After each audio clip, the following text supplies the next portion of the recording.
Assalomu alaykum hammaga, retseptlar kolleksiyasiga xush kelibsizlar. Bugun tovada 10 daqiqada pishadigan pitsa tayyorlab ko'rsatib bermoqchiman. Duxovkada pishgandan ham a'lo darajada chiqadi. Bismillahirrohmanirrohim deb bir dona tuxum, 4 osh qoshiq smetana olamiz. Smetanali bo'lmasa, qatuvdan foydalansanglar ham bo'ladi, lekin qatuvdan foydalansanglar ozgina soda ham qo'shasizlar va 1 osh qoshiq mayonez qo'shib yuborasizlar.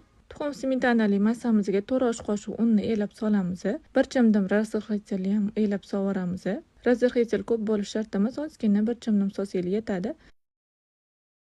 Yaxshilab aralashtirib, 2 osh qoshiq o'simlik yog'ini ham solib, yana yaxshilab aralashtiramiz.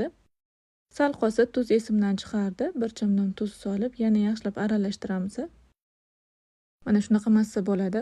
Tovamizni qizdirib, ozginagina yog' solib, tayyorlab olgan xamirimizni quyib, barcha joylarini bir xil qilib tekislab olamiz. Olov o'rta olovdan ozgina pastroq bo'lishi kerak. 2-3 minut qizartirib olganimizdan keyin o'girib, qizargan joyga 2 osh qoshiq ketchupni solib, yaxshilab tekislab, tabiiy qirib har xil nachinkalardan foydalansanglar bo'ladi. Men indeyka va pomidordan foydalandim va ko'proq eriydigan sir solib, qopqog'ini yopib 5 daqiqaga dimlab qo'yamiz. Pishganidan keyin ustilarini xohishga qarab bezatib, dasturxonga tortishingiz mumkin. Mana ko'rsatyapman. Xamirlari ham ingichka, yuqi bo'ladi, qalin bo'lib, pirog bo'lib qolmaydi. Ayniqsa bolajonlaringizga tayyorlab bersanglar, juda ham xursand bo'lishadi. Yoqimli ishtaha, sizlarga ham tavsiya qilaman, albatta tayyorlab ko'ringlar.